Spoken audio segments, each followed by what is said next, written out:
Hello people, Man on the Edge back again with another quick pickups video. Got some more stuff that's arrived last week and over the weekend. I just thought I'd show you. So yeah, let's get straight into it. Black Sabbath, Forbidden. This is regarded as probably the worst Black Sabbath album, or the least popular at least.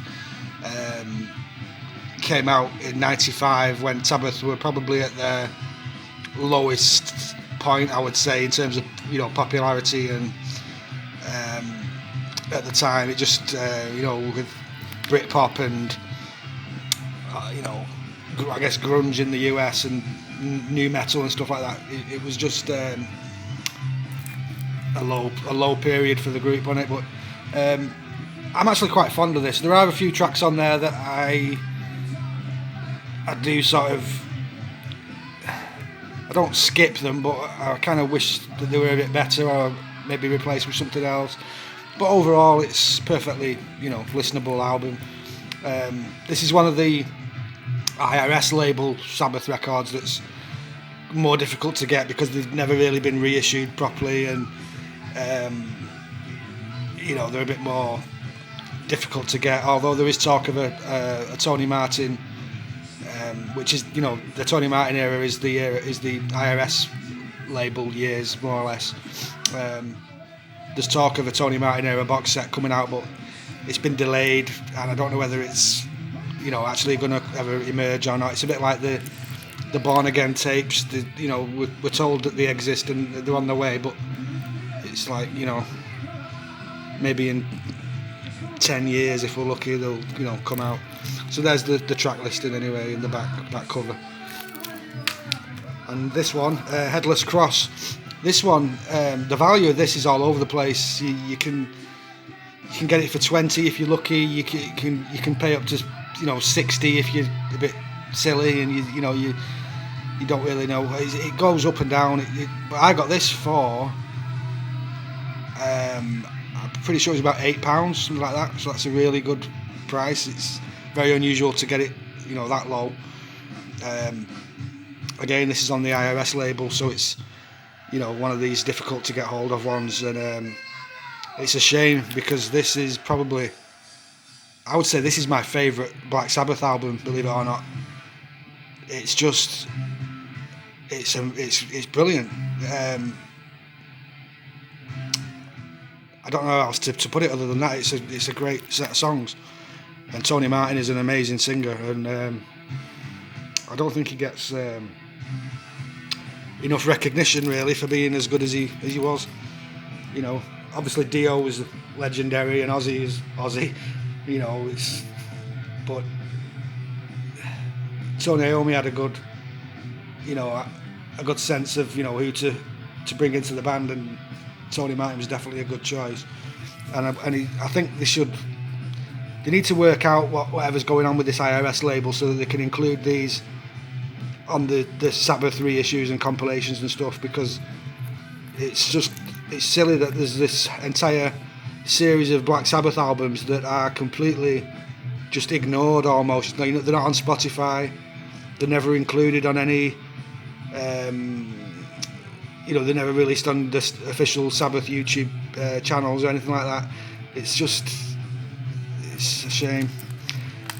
This one is very, very rare. It's a bootleg, factory pressed disc.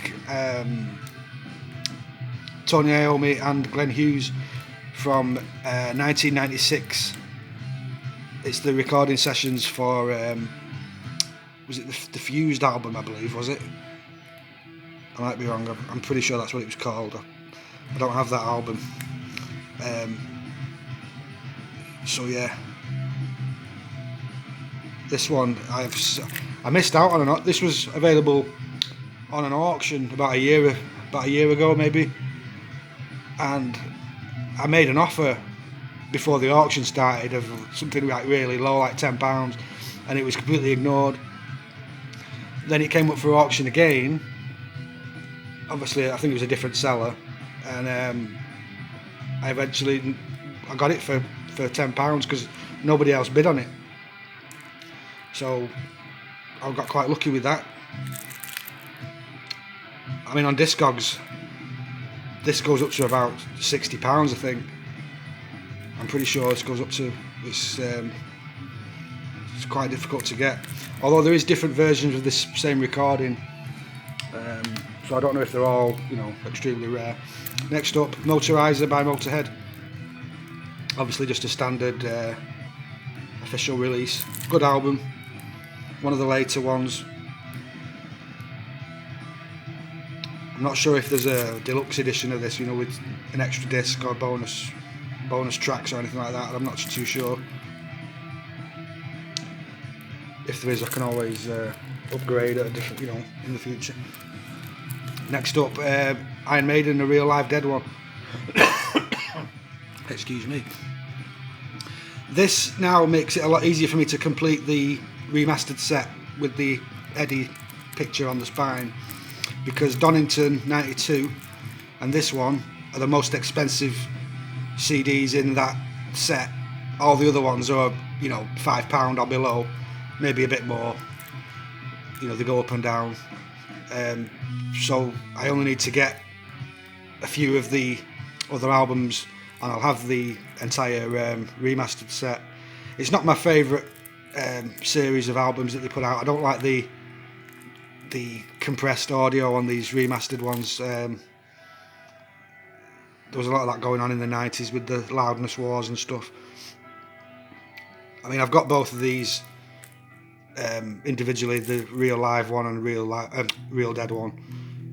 This is obviously, you know, both of them together as a real live dead one. It's quite confusing if you, you know, if you're new to it, but it's definitely a good record, you know, a good set to own. Not as revered as Live After Death, but it's certainly,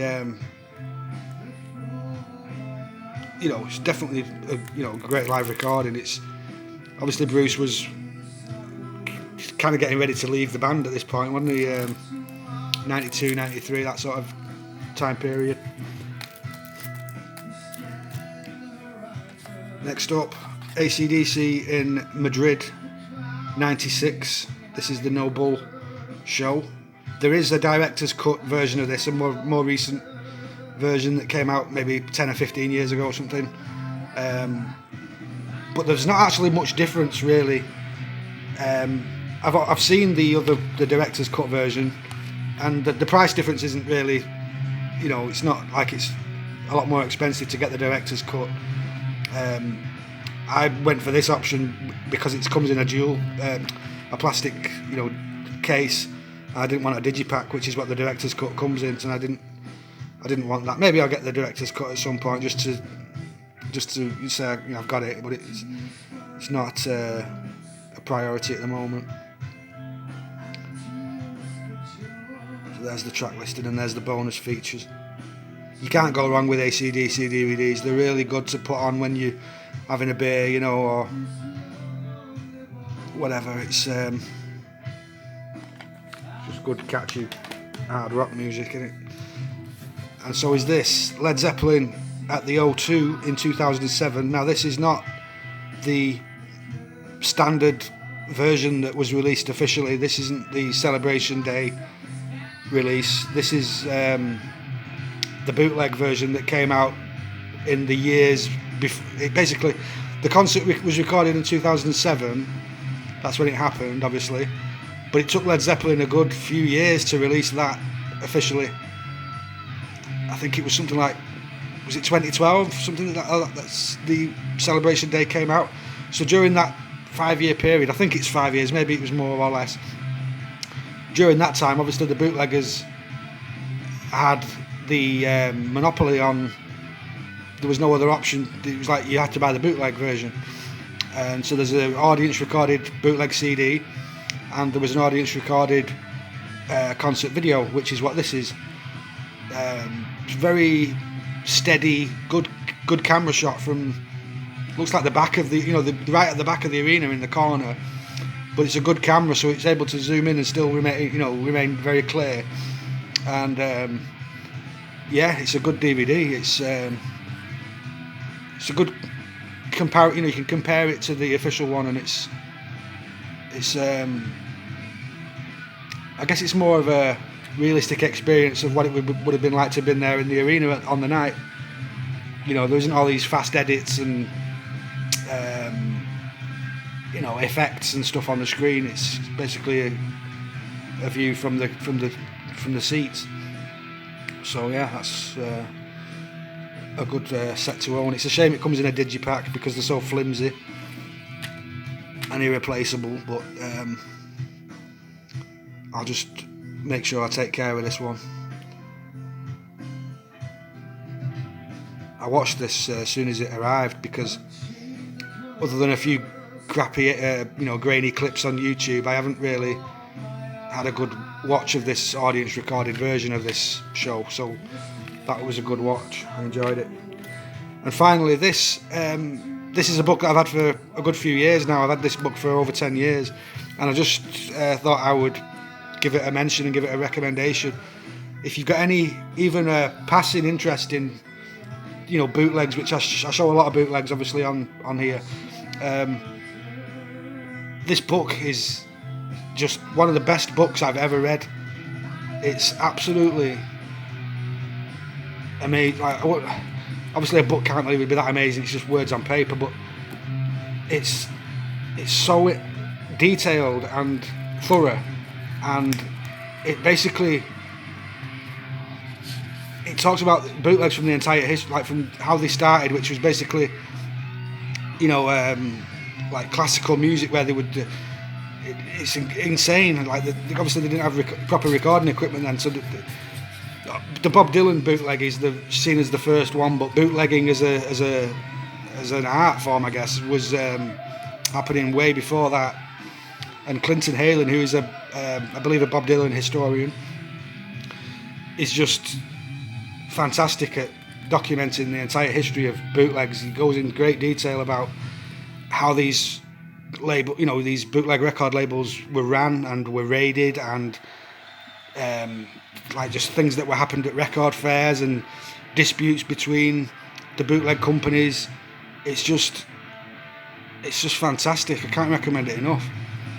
And there's some really just interesting stories and photographs which I can show. There's the Elvis one, Greatest Shit, which I guess I think he mentions in the book that it must be quite tricky for, if you're an Elvis collector and you're a big Elvis fan, do you buy this album if you're an Elvis fan, because it's a complete mockery of Elvis and his death, but it's like the collectors would feel that they have to own it because it's an Elvis album, even though it's mocking their idol. So I mean, I imagine this album caused a lot of conflict within the minds of Elvis collectors. It's basically a collection of all his really bad songs from his movies, you know. And then obviously the artists, I forget the name. There's one in particular. He did some official work for Iggy Pop. I forget his name, but he's one of the legendary artists who did a lot of artwork for the bootleg labels. It's sort of like a cartoon style type thing.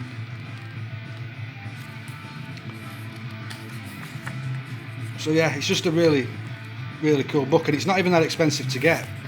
There's been a few updates, you know, the different revisions of it. So the price does vary a little bit, but it's definitely worth getting. It's fascinating. It talks about just all the major bootleg labels, and the stories about them getting raided are really interesting, because there was certain tactics that they were able to use to fool the authorities, you know, and even getting a record or a CD pressing plant to press the discs is a task in itself. And you know, there's all these, it's wonderful. It really gives you an insight into how things like this actually come to being made, because they're made in factories professionally, obviously, but they're not official products. So it's just fascinating to me, the underground nature of it all. So yeah, anyway, I've rambled enough. Thanks for watching. Goodbye. See you next time.